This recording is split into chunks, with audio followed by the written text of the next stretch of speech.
Hello students, this is Amar Kumar and I am welcoming you again in my YouTube channel The Study Point Ask Me।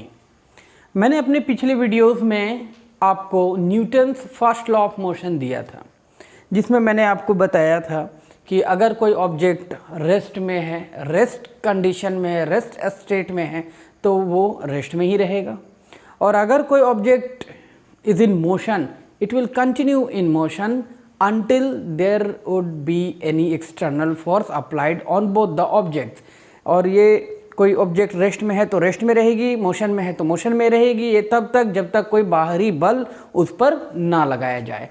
I hope मेरे पिछले ये video Newton first law of motion आप लोग देखे होंगे और आपको मेरा वीडियो काफ़ी पसंद भी आया होगा। And one thing I very much sure that you all have understood the first law of the first Newton's first law of motion। और मैंने अपने वीडियो के लास्ट में एक वर्ड इंडिकेट किया था इनर्शिया, है ना। फर्स्ट लॉ ऑफ मोशन को हम लोग लॉ ऑफ इनर्शिया भी कह सकते हैं। तो अब ये इनर्शिया क्या है, what you mean by inertia, this is what I am presenting you today. So let's start a student.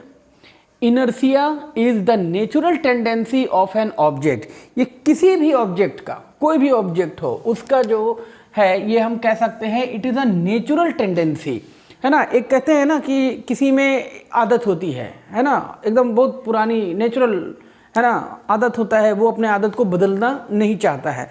This is what of an object to resist a change in its state of motion और rest. यानी कि कोई भी object में ये एक natural tendency होती है कि वो रेजिस्ट करता है ना, अ चेंज, किसी भी तरह के बदलाव को स्वीकार नहीं करना चाहता। वो नहीं चाहता है, वो ये चाहता है कि अगर मैं रेस्ट में हूँ तो मैं रेस्ट में ही रहूँ, और अगर मैं मोशन में हूँ तो मैं मोशन में ही रहूँ, मैं अपने स्टेट को, अपने कंडीशंस को चेंज ना करूँ। This is what you can say inertia, और इसी को हम लोग इनर्शिया का एक रूप कह सकते हैं।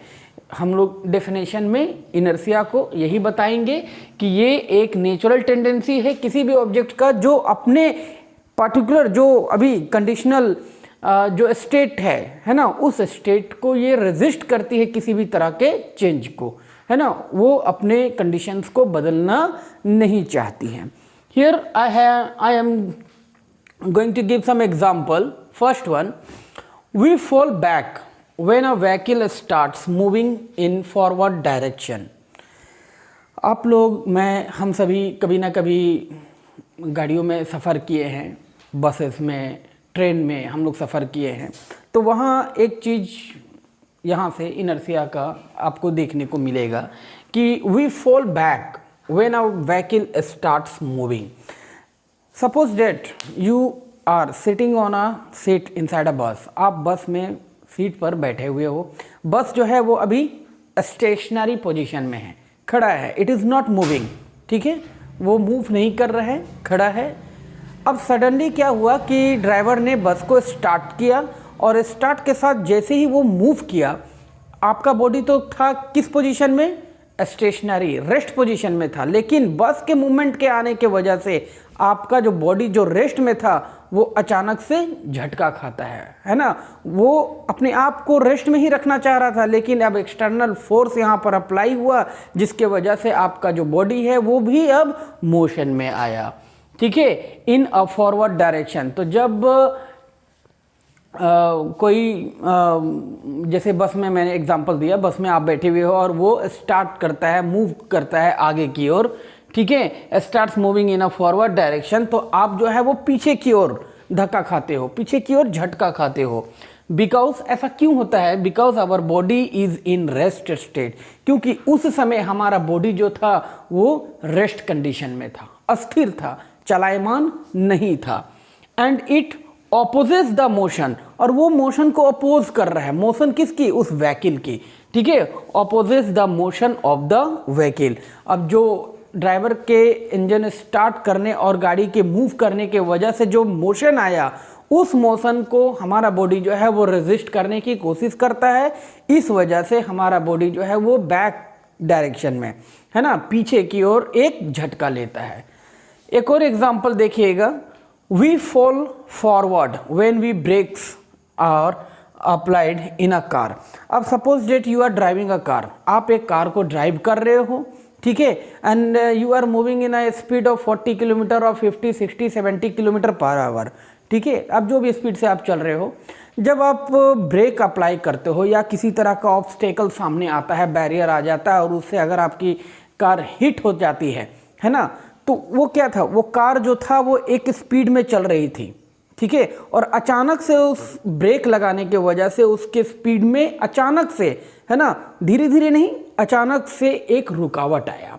अब वो गाड़ी जो थी वो तो इस टेंडेंसी में थे कि हम मूव कर रहे हैं, हमें रुकना नहीं है, लेकिन ये अचानक जो रुकावट आया, है ना, इसके वजह से इस पर एक एक्सटर्नल जो फोर्स अप्लाइड होगा ब्रेक के थ्रू, ठीक है, तो हमारा बॉडी जो है वो क्या करेगा, हमारा बॉडी जो है वो उस कार के साथ मोशन में था, ठीक है, लेकिन जो एक ऑब्स्टेकल्स के कारण जो रेस्ट पोजीशन बना, वो हमारा बॉडी अचानक से उसको कंटेन नहीं कर पाता और हम आगे की ओर फोर्स हो जाते हैं, ठीक है। यही कारण है स्टूडेंट्स कि जब कभी भी आप कार चला रहे होते हो तो ट्रैफिक रूल्स में बताया जाता है कि आप सीट बेल्ट ज़रूर लगाएं, ठीक है। सीट बेल्ट होने से हमें फ़ायदा ये होता है कि अगर आप सीट बेल्ट लगाए रहेंगे, है ना, और ऐसा कभी कोई कंडीशन बनता है तो हमारा बॉडी आगे की ओर प्रेशर तो लगेगा, फोर्स तो एग्जर्ट करेगा, लेकिन वो बहुत ज़्यादा आगे नहीं जाएगा, हम लोग फोर्सली आगे नहीं जाएंगे।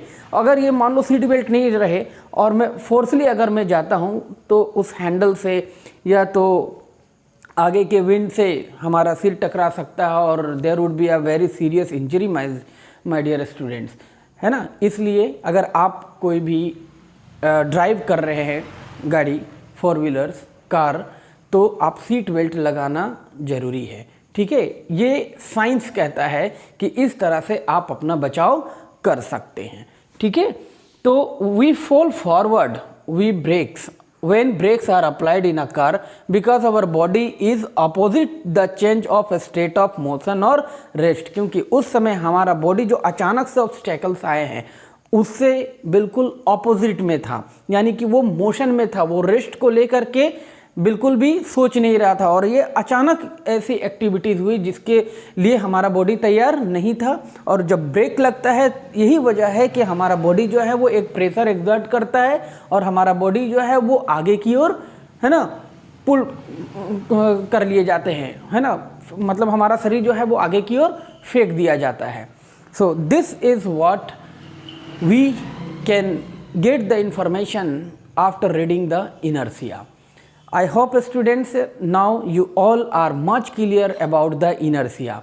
In my upcoming videos you will get the videos related to Newton's second law of motion, momentum, conservation of momentum and so on. So till then students, remain healthy and fit, and thank you very nice for watching my this video.